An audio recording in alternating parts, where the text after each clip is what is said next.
vijana wote Kenya, tafadhali vijana, na wasi mahali mupo munisikilize, na wasi mujitokeze, muchukue kura, mupate parapara yenu. Musifuate zile parapara ambayo tulifuata zikatu West. Mufuate parapara yenu. Hii dunia, wakati mtu amesaliwa,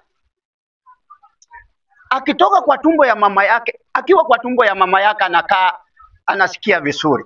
Lakini wakati anamesaliwa mara yake ya kwanza, lazima mtu alie, kwa sababu majaribu hiko ndani hapa duniani.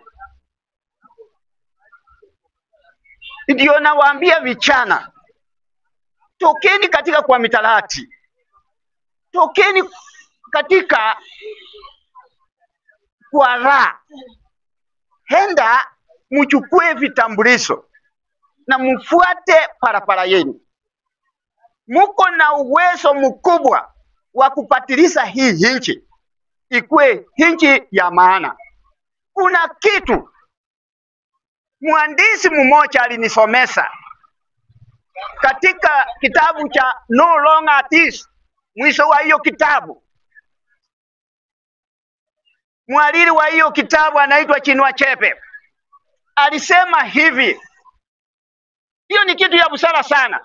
Akasema, akaangalia, akaona nyoka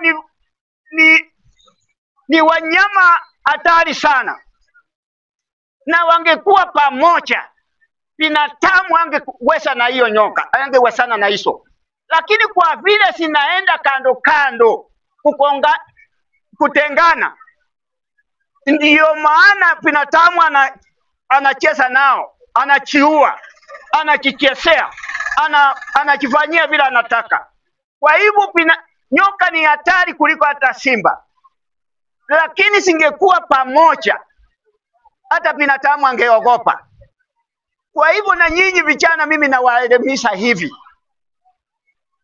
Chukua parapara zenu. Majaribu ya pesa hiko. Utapewa pesa leo, kesho pato umechagua kiongozi mbaya, kesho utabaki kwa ile mitalati, utabaki kwa ile maisha yako mbaya. Usijaribu kufanana kama nguruwe, kwa sababu nguruwe ukiisafisha, uiweke mahali pasafi, uipea